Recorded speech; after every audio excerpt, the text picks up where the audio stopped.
अस्सलामुअलैकुम नाजरीन, आप देख रहे हैं सूबाई रंग न्यूज़ और इंटरटेनमेंट चैनल और मैं हूं मोमना शहबाज। सबसे पहले नजर डालते हैं आज की अहम खबरों पर। आरपीओ रावलपिंडी रीजन बाबर सरफराज अल्पा की कोटली सतियां रोड हादसे में जख्मी होने वाले डीएसपी और जवानों की इयादत के लिए बेनज़ीर भुट्टो अस्पताल आमद। एसएसपी ऑपरेशंस रावलपिंडी, एसपी सदर और दीगर अफसरान भी आरपीओ के हमरा थे।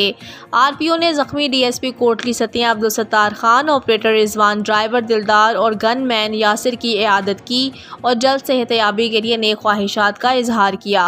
डीएसपी कोटली सतियां अब्दुल सत्तार खुली कचहरी के नकात के लिए सांठा नवाली स्टाफ के हमरा जा रहे थे कि गाड़ी की ब्रेक फेल होने से हादसे का शिकार हो गए। आरपीओ ने मौके पर मौजूद अफसरान को जख्मी अफसरान जवानों को बेहतरीन इलाज मुआवजे की सहूलियात की फराहमी को यकीनी बनाने की हिदायत जारी की हैं।